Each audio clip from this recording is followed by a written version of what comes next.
Olá pessoal, começa agora mais uma videoaula do nosso canal Aprenda a Língua Portuguesa.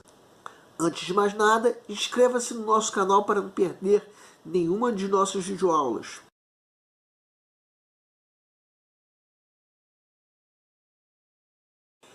E essa aula está sendo postada no dia 13 de junho. Amanhã começa a Copa do Mundo da Rússia, 2018. E nós aqui do Aprenda a Língua Portuguesa estamos torcendo pela nossa seleção. Mais do que isso, estamos torcendo por você que assiste às nossas videoaulas. Nós que buscamos maneiras divertidas de fazer com você a tua prova de concurso ou vestibular. Então, já que você está aqui conosco, não perca nossas videoaulas, pois aqui o aprendizado se torna diversão.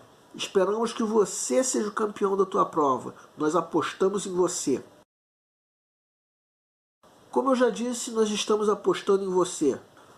Quanto à seleção brasileira de futebol, não há como negar que ela vem de um grande vexame. Quando jogávamos em casa, mais exatamente no Mineirão, você assistiu? Imagino que sim, porque se você está se preparando para o vestibular, por exemplo, você deve ter pelo menos uns 15 anos. Então, se você tem 15 anos agora, é porque você já tinha 11 naquela época. Com 11 anos, já muita gente acompanha futebol. Então, é claro que você deve ter visto aquele grande vexame do futebol brasileiro, quando em pleno Mineirão o Brasil perdeu de 7-1 da Alemanha. Mas o que muita gente esqueceu foi o grande apagão que ocorreu na torcida brasileira já naquela Copa. E mesmo nesse ano, segundo uma matéria da revista Isto É, que foi publicada no dia 23 de maio, o único sinal de empolgação da torcida brasileira com a Copa é o sucesso de vendas do álbum de figurinhas. Desde a Copa do Mundo passada, o fato é que a nossa torcida estava apagada, justo na Copa que estava acontecendo aqui no Brasil. Antes da Copa começar, já se verificava o grande apagão da torcida brasileira. Para entendermos que apagão era esse, segue uma charge publicada na revista de domingo do jornal O Globo, no dia 8 de junho daquele ano, domingo, 4 dias antes da abertura da Copa do Mundo. Nessa charge, se você quiser, inclusive, você pode dar uma pausa para poder ler até o fim.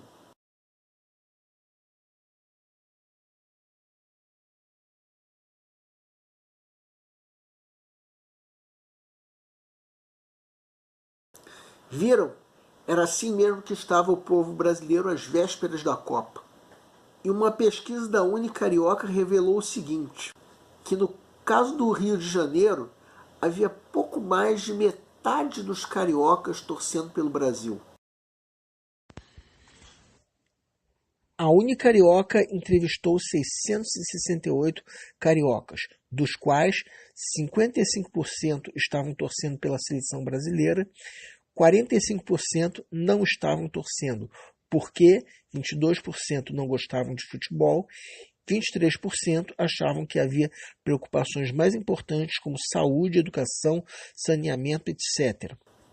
O fato é que foi um grande apagão da nossa torcida, não só por parte dos cariocas, mas também de todos os brasileiros. Por trás disso havia um fato entristecedor.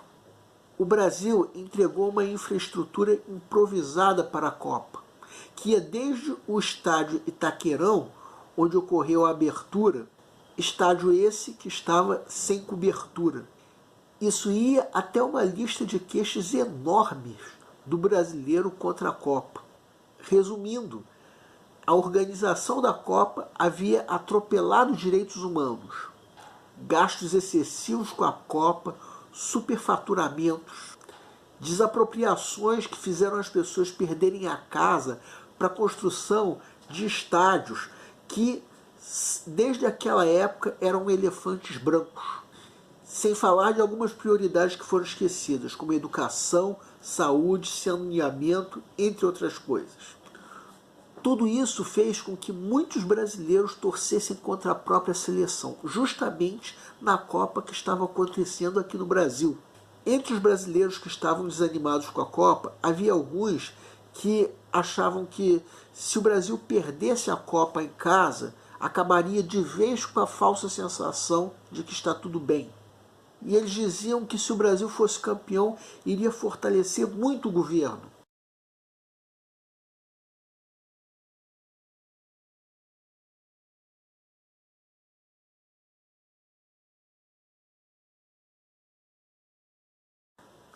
Viram isso? Até que ponto nós podemos dizer que o título de campeão fortaleceria um governo que 3 meses depois de uma lavada em dose dupla foi reeleito? E havia brasileiros que estavam torcendo contra o Brasil por motivações políticas, do tipo contribuir com a derrota de Dilma.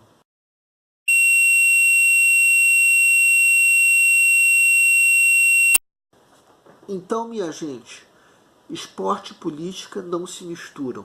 Então, sem querer defender os jogadores, vocês que estão estudando para um concurso ou para o vestibular, vocês têm toda uma torcida a seu favor. A torcida da tua família, a torcida dos teus amigos e, é sempre bom lembrar, a nossa torcida aqui do Aprenda a Língua Portuguesa.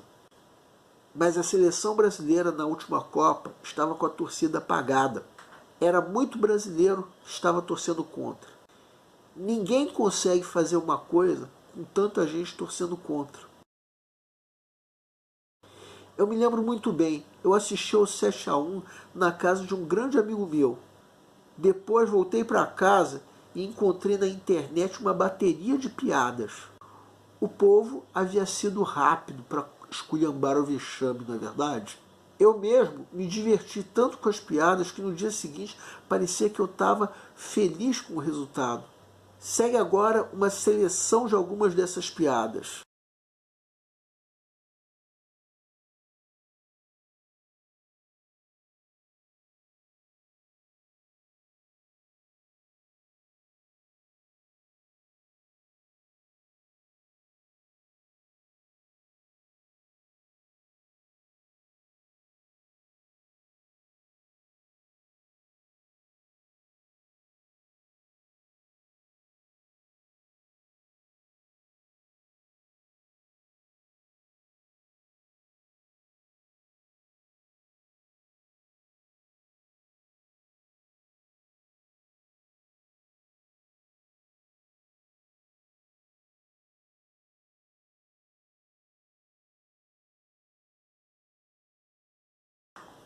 Bem, e a crise do jeito que está tem feito muitos brasileiros ficarem sem ânimo para torcer.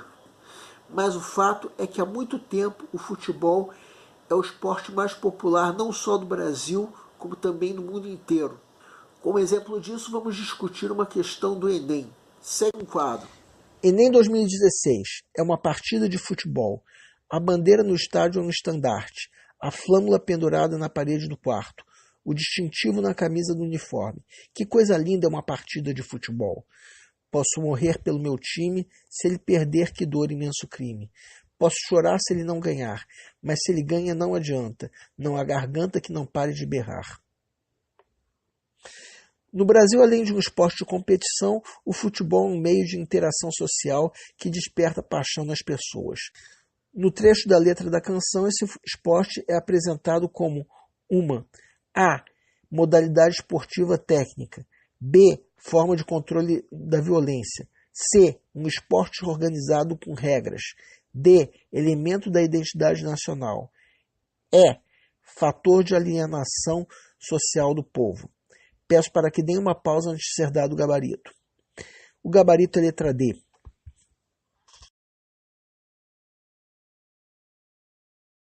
Agora nós vamos fazer um breve comentário para entender qual foi o teu erro, se é que você errou. E eu te peço que você não se culpe pelo teu erro, apenas avalie o que te levou a errar. Mantenha a garra de um jogador campeão na hora da tua prova. Por que o gabarito é a letra D? Porque é a única alternativa que responde a pergunta do enunciado. Como o esporte, o futebol, é apresentado no texto. Bandeira no estádio, flâmula na parede do quarto. Entre outras coisas, tudo isso reflete uma identidade cultural do Brasil. As alternativas incorretas cometem todas o erro da extrapolação, ou seja, a geração de ideias que estão ausentes do texto. Numa prova de interpretação de textos, é importante que você deixe a opinião do autor prevalecer sobre a tua, porque você vai ter que responder a questão de acordo com o texto. Então, qualquer uma das outras alternativas, além da letra D, se referem a ideias que podem até serem reais. Você pode até concordar, mas são ideias que não estão presentes no texto. A única alternativa que se refere a uma ideia presente no texto é a letra D. Essa aula foi a primeira especial da Copa do Mundo. A próxima aula será a segunda dessas aulas especiais e será postada no dia 17 de junho. Ou seja, domingo, quando à tarde o Brasil vai enfrentar a Suíça na Copa do Mundo. Mas a nossa videoaula vai ser postada ainda de manhã. O nosso canal é voltado para você que está se preparando para uma prova de concurso, em especial vestibular. Para todos vocês que fizeram essas provas, nós queremos pedir que nos escrevam para dizer como vocês saíram na prova, se a prova foi fácil, se a prova foi difícil, quais foram as dificuldades. Conforme for, nós faremos os devidos comentários numa próxima aula. E para todos vocês, o nosso canal deseja boa sorte.